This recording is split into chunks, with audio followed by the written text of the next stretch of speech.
Number मधील पहिला question आहे आयडेंटिफाय म्हणजे ओळखा विथ रिझन कारणासह which of the following are Pythagorean triplet यापैकी कोणते पायथागोरियन ट्रिपलेट आहे. आता पायथागोरियन ट्रिपलेट कशाचं म्हटलं आपण पाहिलं की लार्जेस्ट नंबरचा स्क्वेअर हा उरलेल्या दोन नंबरच्या स्क्वेअरच्या सम बरोबर असेल तर म्हणायचं तो पायथागोरियन ट्रिपलेट आहे.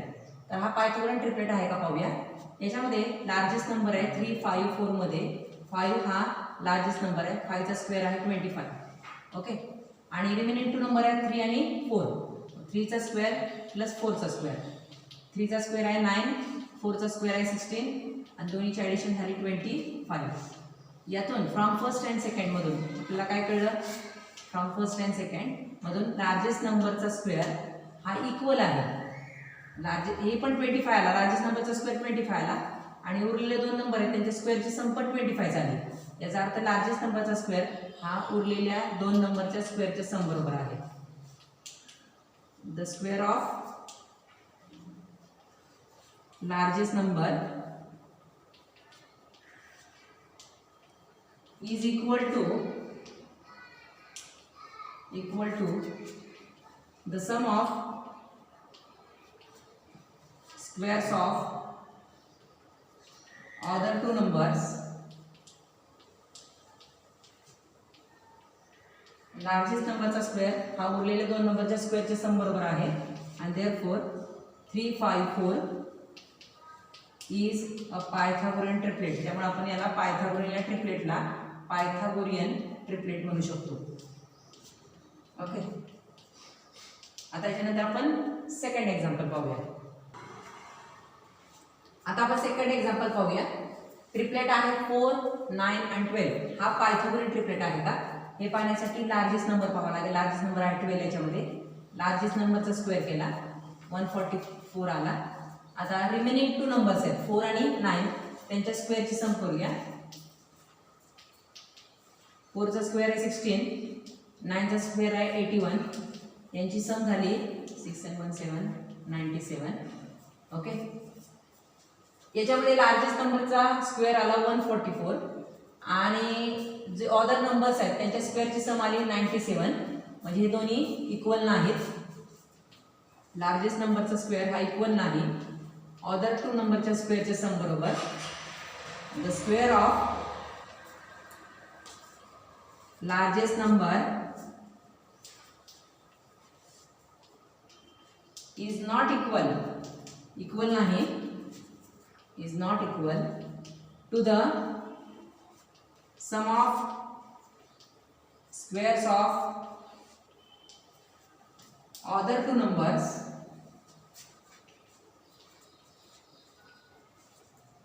and therefore 4, 9, 12 is not Pythagorean triplet. हे Pythagorean triplet नाही.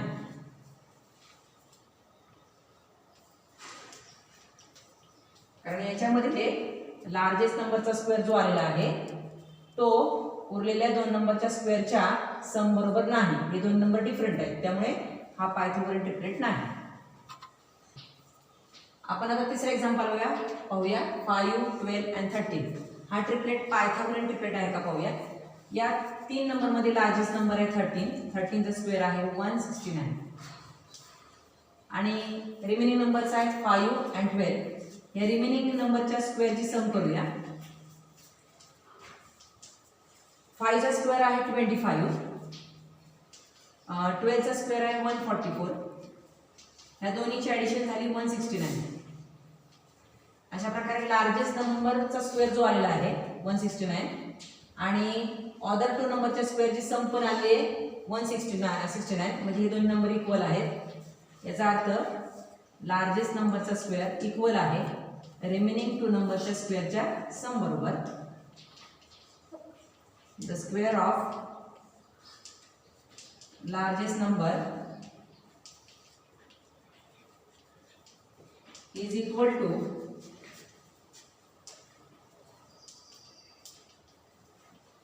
the sum of squares of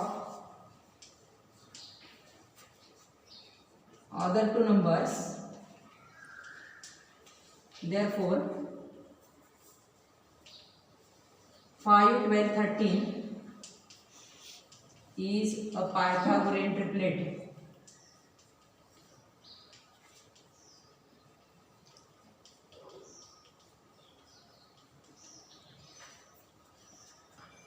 fourth example मध्ये 24, 70 आणि 74 हा ट्रिपलेट आहे.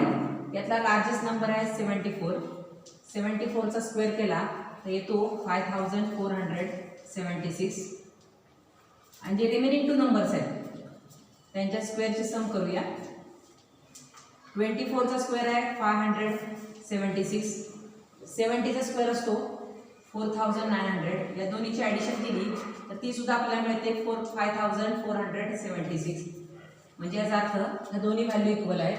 लार्जेस्ट नंबरचा स्क्वेअर जो आहे तोच ऑदर 2 नंबरच्या स्क्वेअरची सम तीच आहे आणि म्हणून आपण लिहू शकतो 74 चा स्क्वेअर इक्वल आहे कोणाशी, तर 24 चा स्क्वेअर प्लस 70 चा square. The square of largest number is equal to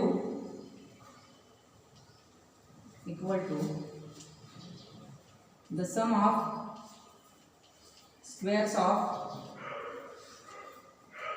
other 2 numbers. त्यामुळे आपण म्हणू शकतो की 24, 70 आणि 74 इज अ पायथागोरियन ट्रिपलेट. हा पायथागोरियन ट्रिपलेट आहे कारण याच्यामध्ये लार्जेस्ट नंबरचा स्क्वेअर जो आलेला आहे उरलेल्या 2 नंबरच्या स्क्वेअरची संपत्ती तीच आलेली आहे. म्हणजे हे दोन्ही एकमेकाला इक्वल आहेत आणि इक्वल आहेत त्यामुळे आपण ह्याला पायथागोरियन ट्रिपलेट म्हणू शकतो. फिफ्थ एक्झाम्पल मध्ये जो ट्रिपलेट आहे 10, 24 आणि 27 यामध्ये लार्जेस्ट नंबर आहे 27. 27 चा स्क्वेअर आहे 729 आणि जे रिमेनिंग 2 नंबर्स आहेत 10 आणि 24 त्यांच्या स्क्वेअरची सम केली आपण. 10 चा स्क्वेअर आहे 100. 24 चा स्क्वेअर आहे 576 आणि दोन्हीची ॲडिशन आली 676. तर आपल्याला लक्षात येते की लार्जेस्ट नंबरचा स्क्वेअर आलेला आहे 729 आणि दोन्ही नंबरच्या स्क्वेअरची उरलेल्या सम आलेले 676. म्हणजे हे दोन्ही एकमेकाला इक्वल नाहीत. म्हणजे याचा अर्थ हा पायथागोरियन ट्रिपलेट नाही. 27 चा स्क्वेअर हा इक्वल नाही कोणाशी, 10 चा स्क्वेअर आणि 24 चा स्क्वेअर यांच्या समशी. The square of largest number is not equal नाही, is not equal to the sum of squares of other 2 numbers and therefore largest नंबरचा स्क्वेअर केला आणि उरलेल्या 2 नंबरची स्क्वेअर सम केली तर ती दोन्ही एकमेकाला इक्वल नाही आणि म्हणून 10, 24, 27 इज नॉट पायथागोरियन ट्रिपलेट. त्यामुळे हा पायथागोरियन ट्रिपलेट नाही.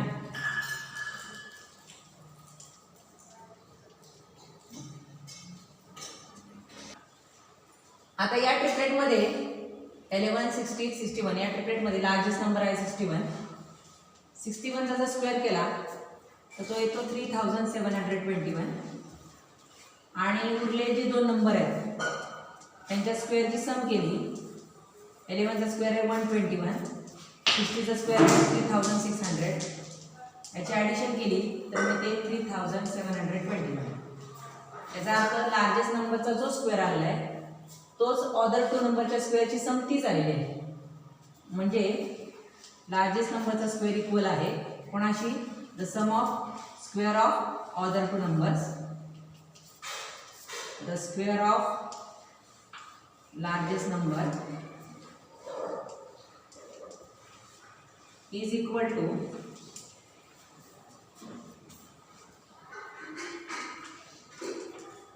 the sum of squares of other 2 numbers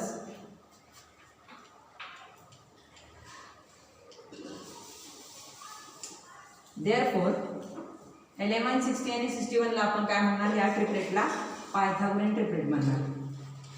is a Pythagorean triplet.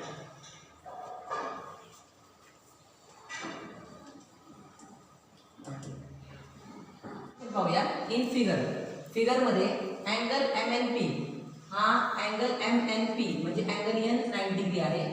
NQ perpendicular seg MP. NQ हा सेक MP वर परपेंडिक्युलर आहे, म्हणजेच हायपोटेन्यूस MP वर परपेंडिक्युलर आहे. NQ ची व्हॅल्यू 9 आहे, QP ची व्हॅल्यू 4 आहे आणि आपल्याला NQ ची व्हॅल्यू फाइंड आउट करायची आहे. जेव्हा अल्टिट्यूड हायपोटेन्यूस वर परपेंडिक्युलर असतो त्यावेळेला आपण theorem of similarity and right angle triangle हा वापरू शकतो किंवा थेरम ऑफ जिओमेट्रिक मीन वापरू शकतो. तर या दोन थेरम पैकी कोणता वापरायचा आहे कसं डिसाईड करणार आपण. तर NQ हा हायपोटेन्यूस वर परपेंडिक्युलर आहे, त्यामुळे हे दोन राईट अँगल ट्रायंगल तयार झालेत. ते ओरिजिनल राईट अँगल ट्रायंगलशी पण सिमिलर असतात आणि एकमेकांशी पण सिमिलर असतात. असं कशामध्ये सांगितलेलं कोणत्या थेरममध्ये, तर theorem of similarity and right angle triangle. आणि दुसरा आहे थेरम ऑफ जिओमेट्रिक मीन. त्यामुळे सांगितलंय की NQ जर हायपोटेन्यूस वर परपेंडिक्युलर आहे तर NQ हा MQ आणि QP चा जिओमेट्रिक मीन आहे, बरोबर. आणि मग NQ, MQ, QP ह्या तिन्हीचा उल्लेख कशामध्ये आहे, तर थेरम ऑफ जिओमेट्रिक मीन मध्ये आहे.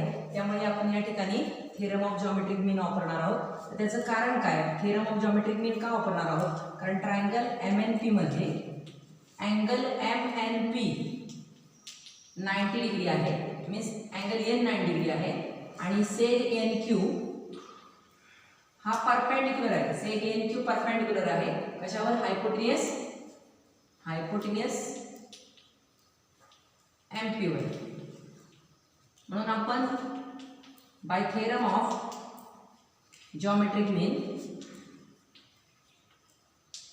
मीनचा थेरम वापरणार आहोत.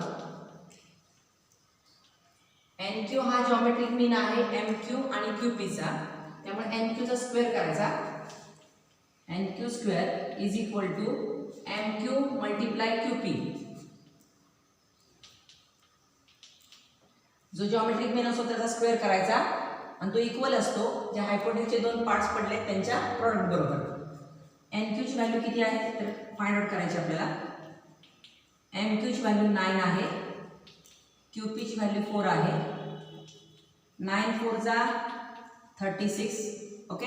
आता NQ स्क्वेअर ची व्हॅल्यू मिळाली, आपल्याला NQ ची व्हॅल्यू पाहिजे, म्हणून टेकिंग स्क्वेअर रूट.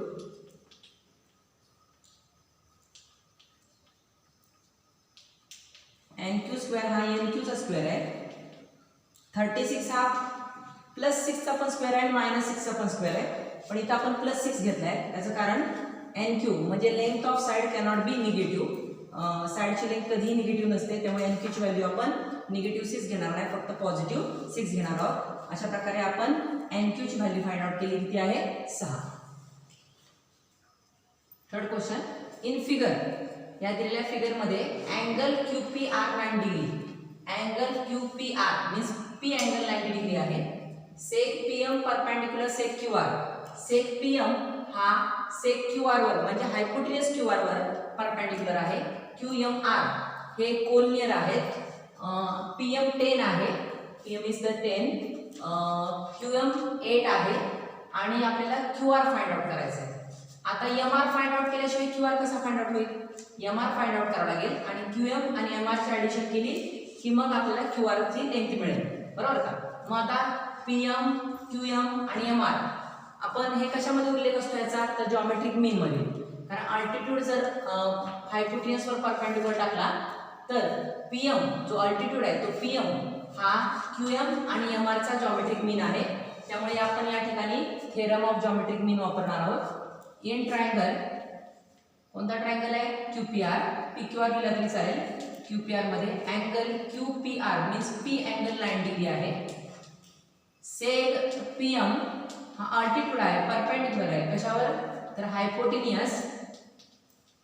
हायपोटेन्यूस QR वर परपेंडिक्युलर आहे. Okay. That's why we can use here theorem of geometric mean.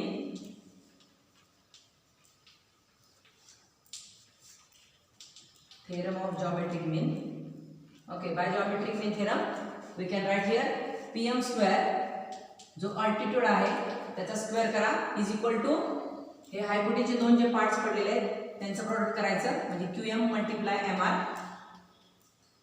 PM ची व्हॅल्यू त्यांनी दिली आहे, सबस्टिट्यूट करा. PM ची व्हॅल्यू आहे 10, 10 चा square is equal to QM ची व्हॅल्यू 8 आहे, MR ची व्हॅल्यू नॉट गिवन दिलेली नाही. 10 चा स्क्वेअर आहे 100, 8 ने 100 ला डिवाइड केलं तर वी गेट आन्सर 12.5. ओके 12.5 ही MR ची लेंथ आलेली आहे. MR is equal to 12.5. आपल्याला त्यांनी MR नाही फाइंड आउट करायला लावलाय, आपल्याला त्यांनी QR फाइंड आउट करायला लावलाय. मग QR ची व्हॅल्यू आपल्याला काढायची. मग QR is equal to QM plus MR. त्याचे रिझन काय, कारण Q dash M dash R QMR collinear आहे.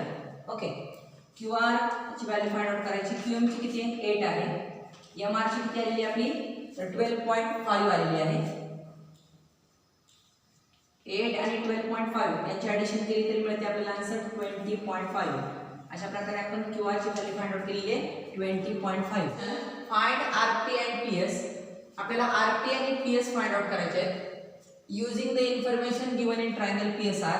ट्रायंगल PSR मध्ये जी इन्फॉर्मेशन दिलेली आहे त्या इन्फॉर्मेशनचा यूज करून आपल्याला RP आणि PS फाइंड आउट करायचे आहेत.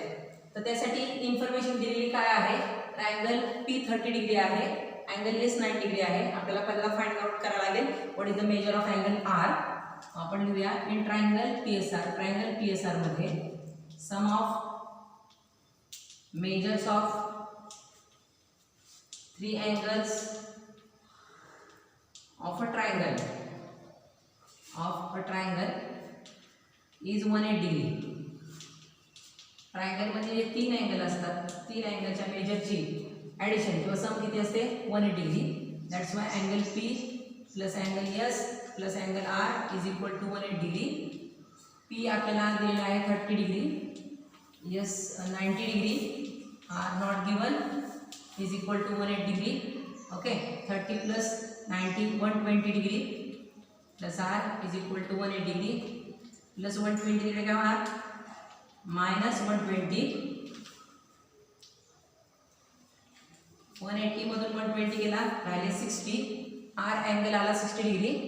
अशा प्रकारे ट्रायंगल PSR हा 30 डिग्री हे 60 डिग्री आणि 90 डिग्री 30 60 90 डिग्रीचा ट्रायंगल तयार झालेला आहे.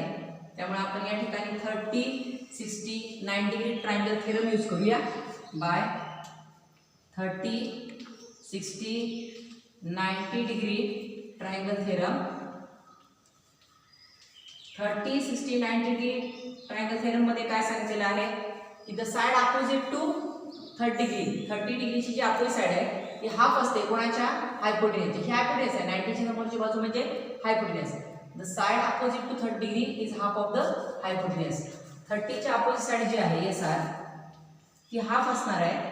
SR म्हटलं तरी चालेल किंवा RS म्हटलं तरी चालेल, कोणतंही म्हणा. तर SR 30 च्या अपोजिट साइड आहे ती हाफ असणार आहे. कोण हायपोटेन्यूज कोण आहे RP. Side opposite to 30 degree. Okay SR ची व्हॅल्यू किती आहे 6. RP ची आपल्याला माहित नाही आहे. डिवाइड टू इकडे मल्टिप्लाय टू करूया. 1 ने मल्टिप्लाय केला RP ला RP येणार आहे 6 2 जा 12. RP ची व्हॅल्यू आली आपली 12 म्हणजे हायपोटेन्यूज आपला 12 आलेला आहे. आता आपल्याला काय करायचं आहे RP आपण फाइंड आउट केली. RP फाइंड आउट केली. RP किती आहे 12. Okay now we have to find out PS. आपल्याला PS फाइंड आउट करायचा आहे आणि PS किती आहे तर हा R अँगल 60 डिग्री मग 60 च्या अपोजिट साइड आहे. मग 60 च्या अपोजिट साइड जी असते म्हणजे PS ही √3/2 टाइम असते कोणाच्या हायपोटेन्यूजच्या. The side opposite to 60 degree is √3/2 times of the hypotenuse. Side opposite to 60 degree. PS ची व्हॅल्यू फाइंड आउट करायची आपल्याला √3/2. RP ची व्हॅल्यू आपण फाइंड आउट केलेली आहे 12. डिवाइड करूया 2 1 जा 2 2 6 जा 12. डिनॉमिनेटरला 1 आला की आपल्या डिव्हिजन मेथड संपलेली आहे. 6 ने मल्टिप्लाय करायचं √3 ला 6√3. अशा प्रकारे PS ची व्हॅल्यू आलेली आहे 6√3. PS ची व्हॅल्यू आली 6√3 आणि RP ची व्हॅल्यू आलेली आहे 12.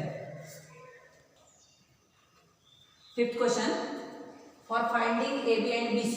आता आपल्याला AB आणि BC ची व्हॅल्यू फाइंड आउट करायची आहे with the help of information given in figure.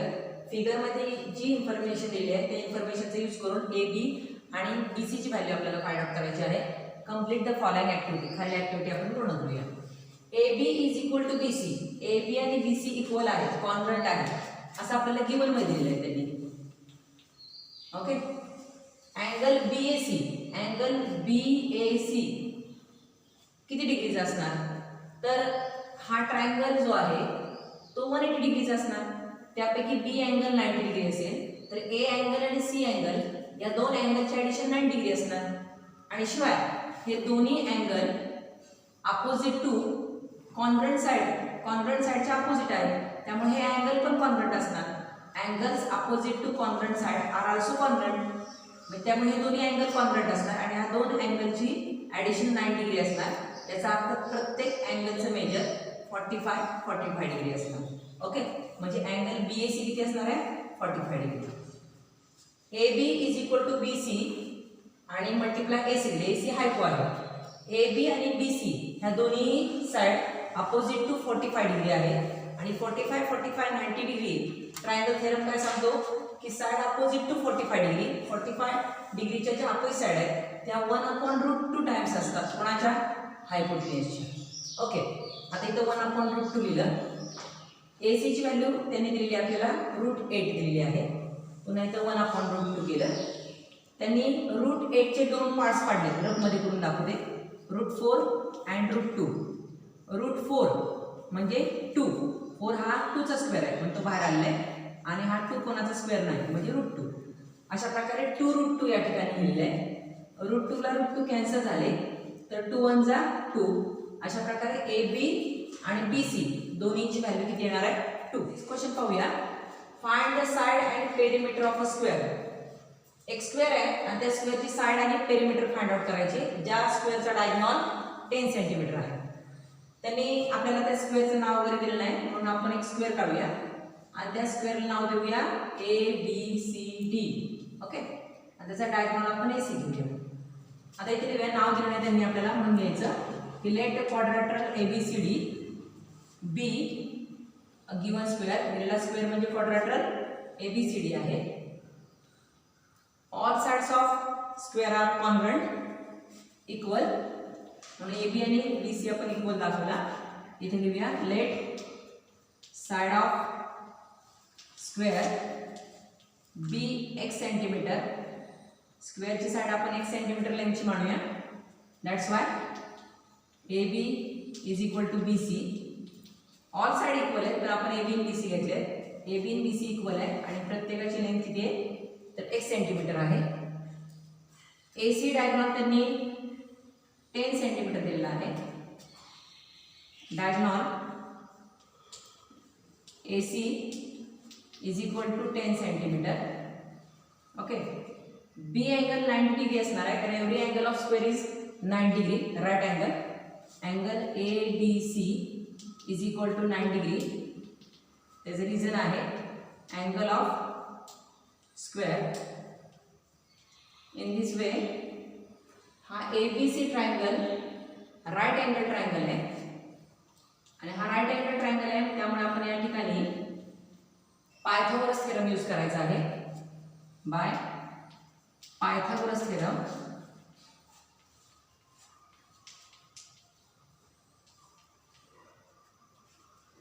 AC square is equal to hypo square is equal to first side AB plus second side BC. Hypo square is equal to first side square plus second side square. AC ची value दिलेली आपल्याला 10 चा square. AB आणि BC दोन्हीची value equal आहे आणि 1 centimetre आहे. AB 1 centimetre, BC पण x आहे. इथे स्क्वेअर आहे. 10 चा स्क्वेअर आला 100. 1x square 1x square 2x square. Multiply to इकडे डिवाइड टू करू आपण. 2 ने डिवाइड केलं तर येणार आहे 50. आता आपल्याला टेकिंग स्क्वेअर रूट एक्स स्क्वेअरची व्हॅल्यू नको आपल्याला, एक्सची व्हॅल्यू पाहिजे. त्यामुळे आपण टेकिंग स्क्वेअर रूट डॉट घेऊया आपण. एक्स स्क्वेअर हा एक्सचा स्क्वेअर आहे. 50 कोणाचा आहे? रूट 50चा आहे. 50 कोणाचा स्क्वेअर नाही आहे, त्यामुळे रूट 50चे 2 पार्ट्स करू आपण. Route 25 multiply route 2. रूट 25 हा 5चा स्क्वेअर आहे, 2 कोणाचा स्क्वेअर नाही, त्यामुळे 5 रूट 2 अशी एक्सची व्हॅल्यू आलेली आहे. एक्स म्हणजेच कोण आहे? ए बी आणि B C. A B is equal to B C. 5 root 2 आणि ए बी आणि बी सी काय आहे? तर साइड आहे स्क्वेअरची. अशा प्रकारे आपण फाइंड आउट केलेली आहे. Side of square is equal to 5 root 2 centimetre. Side find out केल्यानंतर आपल्याला आता काय करायचे? तर पेरिमीटर. पेरिमीटर म्हणजेच काय? The sum of length of all side of square म्हणजे पेरिमीटर ऑफ स्क्वेअर. स्क्वेअरच्या ऑल साइडच्या लेंथची बेरीज करायची म्हणजे पेरिमीटर. तर स्क्वेअरच्या पेरिमीटरचा फॉर्म्युला आहे perimeter of square is equal to 4 into side. 4 multiply every side किती आहे स्क्वेअरची? 5 रूट 2. 5 4 जा 20 आणि रूट 2. अशा प्रकारे पेरिमीटर ऑफ स्क्वेअर आपली किती आली आहे? तर 20 root 2 centimetre. Side of square find out केली 5 रूट 2 सेंटीमीटर आणि पेरिमीटर ऑफ स्क्वेअर आहे 20 root 2 centimetre. 7 question in figure. Figure मध्ये अँगल DEF 9 डिग्री आहे. DEF अरे DF कुठे 9 डिग्री? तर DF आहे. 7 क्वेश्चन आहे in figure angle DFE 90 degree. Angle DFE F angle काय आहे? 9 डिग्री आहे. FG perpendicular ED. FG हा ED वर परपेंडिक्युलर आहे. GD is equal to 8. GD 8 आहे. FG 12 आहे. तर आपल्याला फाइंड आउट करायचं आहे EG, FD आणि EF हे 3 फाइंड आउट करायचे. तर पहिल्यांदा आपण EG फाइंड आउट करण्याचा प्रयत्न करू. EG हे पहा FG हा परपेंडिक्युलर आहे. कशावर? कर्कट ही गाडी आहे हिलेच वरणार आहे. 7 क्वेश्चन इन फिगर. फिगर मध्ये अँगल DFE 90 डिग्री आहे. अँगल DFE 90 डिग्री आहे. FG perpendicular ED. FG हा ED वर परपेंडिक्युलर आहे. ED हा हायपोटेन्यूस आहे. F जर 9 डिग्री असेल तर side opposite to 9 degree is called hypotenuse. म्हणजे FG हा हायपोटेन्यूस ED वर परपेंडिक्युलर आहे. GD 8 आहे. FG 12 आहे. आपल्याला पहिल्यांदा फाइंड आउट करायचा आहे EG फाइंड आउट करायचा आहे FD आणि EF. तर पहिल्यांदा आपल्याला फाइंड आउट करायचा आहे EG फाइंड आउट करायचा आहे. जर अल्टिट्यूड हायपोटेन्यूस वर परपेंडिक्युलर असेल तर आपण या ठिकाणी थेरम ऑफ जॉमेट्रिक मीन वापरू. FG हा जॉमेट्रिक मीन आहे EG आणि GDचा. तर इथे लिहायचे इन ट्रायंगल EFD किंवा DFE असं लिहिलं तरी चालेल.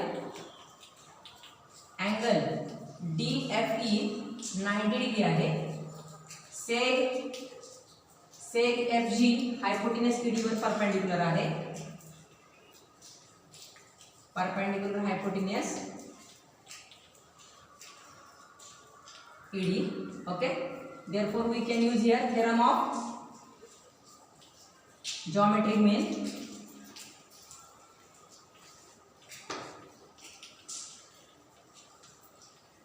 जॉमेट्रिक मीनचा थेरम आहे अल्टिट्यूडचा स्क्वेअर करायचा कारण तो जॉमेट्रिक मीन आहे. FG square is equal to EG multiply GD म्हणजे हायपोटेन्यूसचे दोन जे पार्ट्स पडले त्यांचा प्रोडक्ट करायचा EG मल्टिप्लाय GD. FG ची व्हॅल्यू त्यांनी दिलेली आहे 12. EG ची value not given.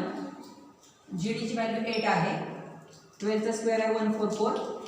EG multiply 8 multiply 8 इकडे काय होणार आहे डिवाइड 8 ने डिवाइड केलं 144 ला तर आन्सर येणार आहे 18. आपल्याला EG ची व्हॅल्यू मिळालेली आहे 18. EG ची व्हॅल्यू 18 मिळालेली आहे. आता आपल्याला एफ डी ची व्हॅल्यू काढायची आहे. बघा मी इथे ई ची व्हॅल्यू नोट डाऊन करते. ई ची व्हॅल्यू 18 मिळालेली आहे. आता आपल्याला एफ डी ची व्हॅल्यू काढायची आहे. एफ डी हे बघा हा राईट अँगल ट्रायंगल आहे. ह्या राईट अँगल ट्रायंगल मध्ये आपण पायथागोरस थेरम वापरायचा, कारण का त्याच्यामध्ये दोन साइड दिल्या आहेत आणि तिसरी साइड काढायची. एखादा राईट अँगल ट्रायंगल असेल आणि त्यामध्ये दोन साइड दिले असतील आणि तिसरी साइड काढायची असेल तर आपण त्या ठिकाणी पायथागोरस थेरम यूज करू शकतो. तर इन ट्रायंगल कोणता ट्रायंगल येतो तर F G D. In triangle F G D, F G D मध्ये angle F G D is equal to 90 degree. G angle हा 90 डिग्री आहे म्हणजे हायपोटेन्यूस कोणता आहे D F. By Pythagoras theorem नुसार हायपो स्क्वेअर, हायपो कोणता येणार आहे 90 ची अपोजिट साइड म्हणजे कोणती डीएफ. डीएफ म्हणा एफ डी म्हणा. F D square is equal to first side कोणती येणार F D square. First side कोणती घ्या जी डी आणि दुसरी कोणती येणार आहे F G. G D square plus F G square. Okay F D ची व्हॅल्यू आपल्याला काढायची फाइंड आउट करायची. जी डी ची व्हॅल्यू किती दिलेली आहे 8. एफ जी ची व्हॅल्यू किती आहे 12. 8 चा स्क्वेअर आहे 64, 12 चा स्क्वेअर आहे 144. दोन्हीचे ॲडिशन बघा 4 and 4 8, 6 and 4 10, 208 आलेले आहे. एफ डी स्क्वेअर आपल्याला मिळाला आहे. एफ डी ची व्हॅल्यू आपल्याला काढायची आहे. टेकिंग स्क्वेअर रूट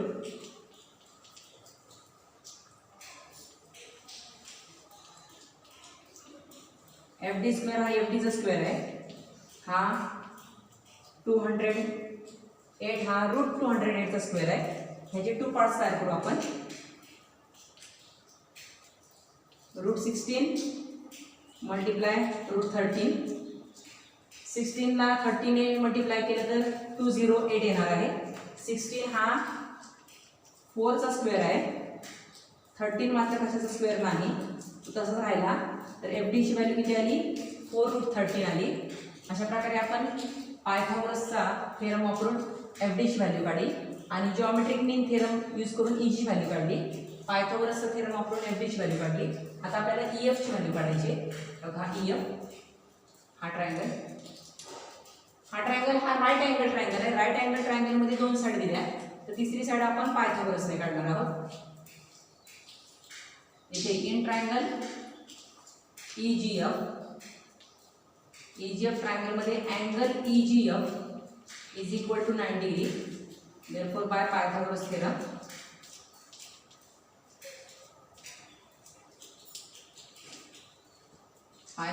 नुसार 90 ची अपोजिट साइड कोणती आहे EF म्हणजे EF हा हायपो आहे. EF square is equal to first side कोणती आहे EG square plus second side FG square. EF ची व्हॅल्यू नॉट गिवन.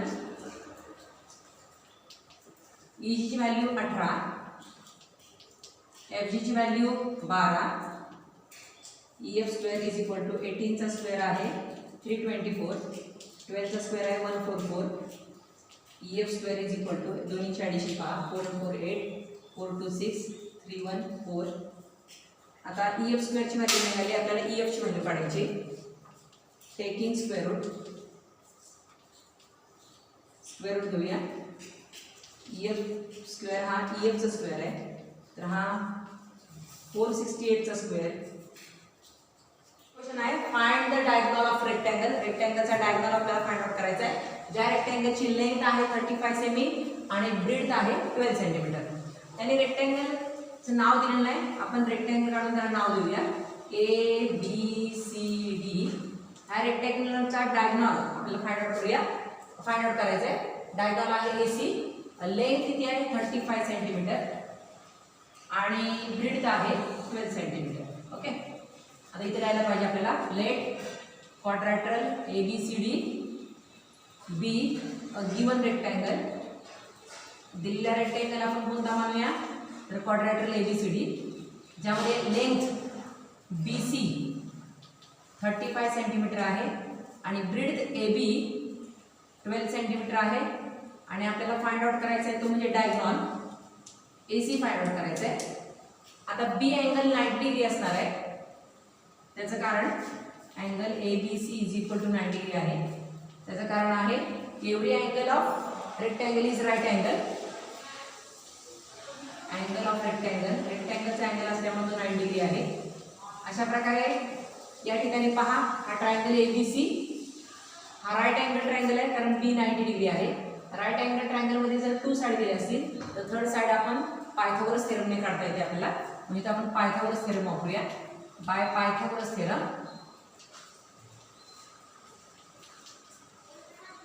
हायपो स्क्वेअर 90 ची अपोजिट साइड आहे ती हायपो आहे AC square is equal to first side आहे AB square plus second side आहे BC square. AC ची व्हॅल्यू फाइंड आउट करायची. AB आहे 12 चा स्क्वेअर, BC आहे 35 चा square. AC square is equal to 144 12 चा स्क्वेअर आहे, याचा आहे 1225. AC square is equal to addition करा 549 426 213 आणि 1. AC स्क्वेअर आपण AC ची व्हॅल्यू करायची म्हणजे taking square root. AC square हा AC चा स्क्वेअर आहे. तर 1369 हा स्क्वेअर कशाचा आहे. AC स्क्वेअर हा AC चा स्क्वेअर आहे. तर 1369 हा 37 चा स्क्वेअर आहे. अशा प्रकारे AC ची व्हॅल्यू आली 37. AC सुद्धा डायगोनल आहे आणि BD सुद्धा डायगोनल आहे. AC is equal to BD. AC आणि BD ची व्हॅल्यू सेम असणार कारण त्याचा अर्थ आहे की diagonals of rectangle are congruent. रेक्टँगलचे डायगोनल कॉन्ग्रंट असतात. त्यामुळे AC ची लेंथ आणि BD ची लेंथ सेम असणार. AC जर समजा 37 आलेला आहे तर BD पण किती असणार आहे 37 आहे. दॅट्स वाय डायगोनल ऑफ रेक्टँगलचा डायगोनल आहे 37 सेंटीमीटर. आणि क्वेश्चन पाहूया. इन द फिगर, ह्या दिलेल्या फिगरमध्ये M is the mid point of side QR. M हा साइड QR चा मिड पॉइंट आहे. M जर साइड QR चा मिड पॉइंट आहे तर हे दोन इक्वल पार्ट तयार झालेले आहेत RM आणि MQ. अँगल PRQ 90 डिग्री आहे. अँगल PRQ म्हणजे R अँगल 90 डिग्री आहे. तर प्रूव्ह करायचं आपल्याला PQ square is equal to 4PM square minus 3PR square. Prove करताना आपल्याला विचार करावा लागेल की PRQ 90 डिग्री आहे. PRQ 90 डिग्री आहे त्यामुळे R अँगल 90 डिग्री झाल्यामुळे दोन आपल्याला राईट अँगल ट्रायंगल मिळाले. हा पहिला राईट अँगल ट्रायंगल आहे. Okay, this is the first right angle triangle. PRQ हा PRQ राईट अँगल ट्रायंगल आहे त्यामुळे आपण या ठिकाणी पायथागोरस थेरम यूज करू शकतो. इन ट्रायंगल, कोणता ट्रायंगल आहे हा तर PRQ ट्रायंगल मध्ये angle PRQ is equal to 90 degree and therefore by Pythagoras theorem नुसार हायपो स्क्वेअर, हायपो म्हणजे side opposite to 90 degree, hypo square is equal to first side square PR square plus second side square means RQ square. Okay, आता अजून एक आपल्याला इथे right angle triangle तयार होतोय. हा राईट अँगल ट्रायंगल, हा राईट अँगल ट्रायंगल, हा एक राईट अँगल ट्रायंगल तयार होतोय. त्यामुळे या ठिकाणी पण आपल्याला पायथागोरस थेरम यूज करावा लागेल. इन ट्रायंगल PR इथे M आहे. In triangle PRM angle PRM is equal to 90 degree. PRM मध्ये अँगल PRM 90 डिग्री आहे. Therefore by Pythagoras theorem right angle triangle आहे त्यामुळे या ठिकाणी आपण सुद्धा पायथागोरस थेरम यूज करूया. हायपो स्क्वेअर, हे हायपो असणार आहे PM square is equal to first side आहे PR square plus second side आहे RM स्क्वेअर. ओके, पायथागोरस थेरमने आपल्याला हे दोन स्टेटमेंट मिळाले. याच्यामध्ये चेक करा PQ स्क्वेअर, इथं PQ स्क्वेअर आहे प्रूव्ह दॅट मध्ये, PR स्क्वेअर आहे, पण इथं जो RQ स्क्वेअर आहे तो RQ स्क्वेअर इथं प्रूव्ह दॅट मध्ये नाही. त्यामुळे यामधून या स्टेटमेंट मिळून आपल्याला RQ स्क्वेअरची व्हॅल्यू तयार करायची. PQ स्क्वेअर आहे, PR स्क्वेअर आहे पण r² जो आहे तो या फुल ब्रॅकेटमध्ये नाही आहे, त्यामुळे r² ची यातून आपल्याला व्हॅल्यू तयार करायची आहे, पण या ठिकाणी r³ नाही आहे. मग काय करावं लागेल आपल्याला, तर इथं pq² लिहूया, इथे pr² लिहूया आणि rq म्हणजे qr काय आहे, rm च्या ट्वाइस आहे. rm च्या दुप्पट कोण आहे, rq. तुम्ही सर rm च्या दुप्पट का लिहिता, mq च्या का लिहित नाही, तर या ठिकाणी तुम्हाला rm ची व्हॅल्यू तयार करता येईल. इथे mq नाही आहे, इथं rm आहे, त्यामुळे आपण लिहायचं आहे की rq म्हणजे ट्वाइस rm. त्याचं कारण तुम्हाला माहिती आहे, pm is mid point, m is mid point of side rq किंवा qr. m हा मिड पॉइंट आहे कोणाचा, rq चा, त्यामुळे rm ची ट्वाइस म्हणजे कोण असणार आहे, rq. Okay, pq² is equal to pr², 2 चा स्क्वेअर आला 4, rm चा स्क्वेअर आला rm². Okay, this is the first. And आता याच्याकडून काय करायला लागलं आपल्याला, pq² आहे, pr² आहे, पण या ठिकाणी rm जो आहे तो या rm नाही आहे. ह्यातून आपल्याला rm ची व्हॅल्यू तयार करायची. कशी करणार, तर pm² प्लस pr² इकडे मायनस pr² करू इज इक्वल टू rm². म्हणजे या ठिकाणी आपल्याला rm² ची व्हॅल्यू मिळाली आणि ती rm² ची व्हॅल्यू आपण यात पुट करायची from first and second. pq² is equal to pr² plus 4 rm² च्या जागी rm² ची व्हॅल्यू पुट करू आपण, pm² minus pr². Okay, pq² is equal to pr² plus 4 into pm², 4 pm², 4 into pr², 4 pr². Okay, pq² is equal to pm² ला कोण जोडलेला नाही आहे, त्यामुळे प्लस 4 pm² आहे तसं लिहा, मात्र इथं 1 pr² आहे आणि इथं मायनस 4 pr² आहे. मग pr² ला pr² आहे, त्यामुळे इथं आपण सबट्रॅक्शन किंवा ॲडिशन करू शकतो. इथं प्लस साइन आहे, इथं मायनस साइन आहे, त्यामुळे डिफरंट साइन सबट्रॅक्शन. 4 pr² मधून 1 pr² गेला, 3 pr² आणि ग्रेटर नंबर साइन मायनस. अशा प्रकारे आपण प्रूव्ह केलेलं आहे. pq² is equal to 4 pm² minus 3 pr². Walls of 2 buildings, 2 बिल्डिंगच्या walls on either side of street, ज्या 2 बिल्डिंग रस्त्याच्या दोन्ही बाजूला आहेत, त्या 2 बिल्डिंगच्या walls parallel to each other, एकमेकांना पॅरलल आहेत. स्ट्रीट आहे, ह्या 2 बिल्डिंग्स आहेत, ह्या 2 बिल्डिंगच्या वॉल्स एकमेकांना पॅरलल आहेत. लॅडर 5.8 मीटर लॉन्ग, एक लॅडर आहे 5.8 मीटर लॉन्गची, प्लेस्ड ऑन स्ट्रीट, स्ट्रीटवर ठेवलेली आहे. अशा प्रकारे बघा, स्ट्रीटवर ठेवलेली आहे लॅडर 5.8 मीटर लॉन्गची, अशा पद्धतीने ठेवलेली आहे की it stop reaches the window of a building at the height of 4 metre. ही लॅडर स्ट्रीटवर अशा पद्धतीने ठेवलेली आहे की त्या लॅडरचा टॉप जो आहे तो एका विंडो पाशी पोहोचतोय, जी विंडो स्ट्रीट पासून 4 मीटर हाईटवर आहे. ऑन टर्निंग द लॅडर, आता लॅडर आपण टर्न करायची over the other side of the street. आता स्ट्रीटच्या दुसऱ्या बाजूला आपण टर्न करायची लॅडर टर्न केली, तिची लेंथ काय चेंज होणार नाहीये, 5.8 मीटरच राहणार आहे. आणि मग त्याचा टॉप जो आहे तो touches the window of the other building.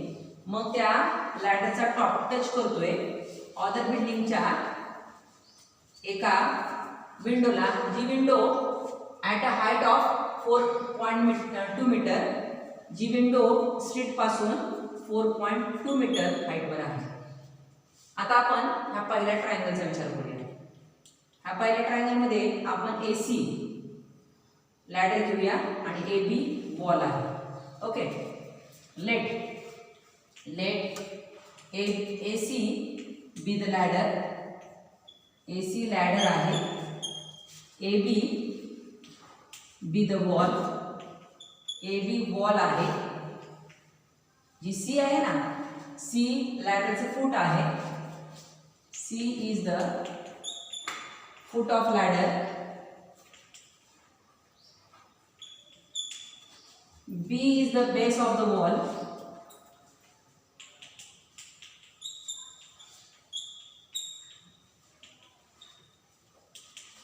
AC ladder आहे, AC लॅडरचं C हे फूट आहे, AB वॉल आहे, B हा वॉलचा बेस आहे आणि A या ठिकाणी विंडो आहे. Window is at A. Building is always standing perpendicular to the street. त्यामुळं बिल्डिंग ही नेहमी स्ट्रीटवर परपेंडिक्युलर असते. That's why angle ABC is equal to 9 degree.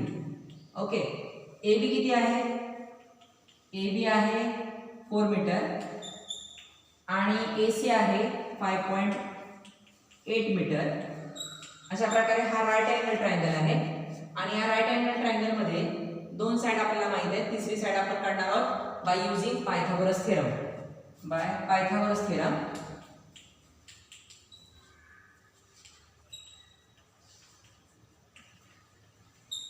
हायपोस्क्वेअर side opposite to 90 degree is called hypotenuse. AC hypotenuse आहे. AC square is equal to first side आहे AB square plus second side आहे BC square. AC ची value आहे 5.8 square, AB ची आहे 4 square plus BC ची value find out करायची आपल्याला. 5.8 चा स्क्वेअर आहे 33.64, 4 चा स्क्वेअर असतो 16 प्लस BC स्क्वेअर. BC स्क्वेअरची व्हॅल्यू काढायची प्लस 16 इकडे मायनस करणार. 33.64 minus 16 equal to BC square. याचं सबट्रॅक्शन केलं तर 17.64. आता BC स्क्वेअरची व्हॅल्यू नको, आपल्याला BC ची व्हॅल्यू पाहिजे. त्यामुळे टेकिंग स्क्वेअर रूट आपण स्क्वेअर रूट घेऊया. BC स्क्वेअर हा BC चा स्क्वेअर आहे तर 17.64 हा 4.2 चा स्क्वेअर आहे. ओके, म्हणजे BC ची व्हॅल्यू आली 4.2 मीटर. आता ही फिगर पहा. या फिगरमध्ये CD ही लॅडर आहे, DE ही वॉल आहे. Okay, let CD be the ladder. CD जर लॅडर आहे तर C is the foot of ladder.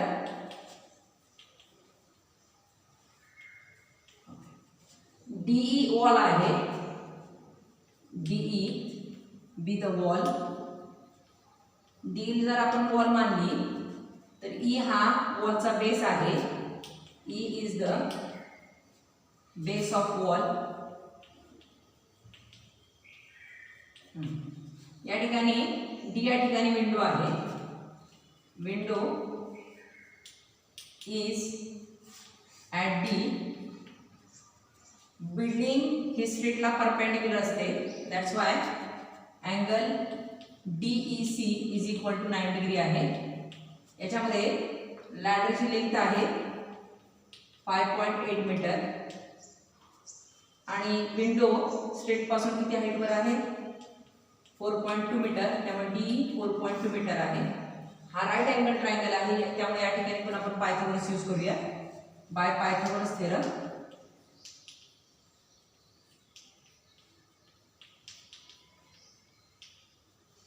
हायपोस्क्वेअर हा 90 डिग्री आहे. 90 डिग्रीची आपली साइड जी असते ती हायपो आहे. CD square is equal to first side कोणती आहे D आणि second C, D square plus C square. Okay, CD ची व्हॅल्यू काय आहे 5.8 स्क्वेअर आला. D ची व्हॅल्यू आहे 4.2. C ची व्हॅल्यू नाही आपल्याकडे. 5.8 चा स्क्वेअर आला 33.64. 4.2 चा स्क्वेअर केला, 4.2 ने 4.2 ला मल्टिप्लाय करा 17.64. C स्क्वेअरची व्हॅल्यू काढायची आहे. मग हे शिफ्ट करा 17.64 इकडे म्हणजे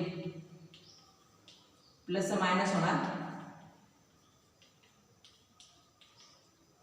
33.64 मधून 17.64 सबट्रॅक्ट केला तर वी गेट आन्सर 16. C स्क्वेअरची व्हॅल्यू मिळाली. आपल्याला C ची काढायची आहे. Taking square route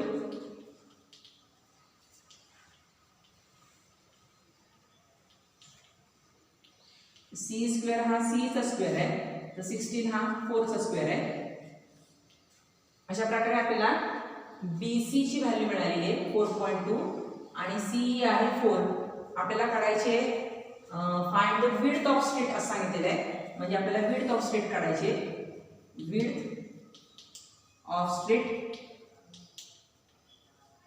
of slit कोणती आहे BE is equal to BC plus CE. त्याचं रिझन आहे BCE कोलिनियर आहेत. BC ची व्हॅल्यू आपण फाइंड आउट केली आहे. BC is equal to 4.2 metre आहे प्लस CE आपण फाइंड आउट केलेलं आहे 4 मीटर. 4.2 and 4 किती झाले 8.2 metre. Therefore width of street अशा प्रकारे रस्त्याची रुंदी किती आहे 4.2 metre. This is the answer.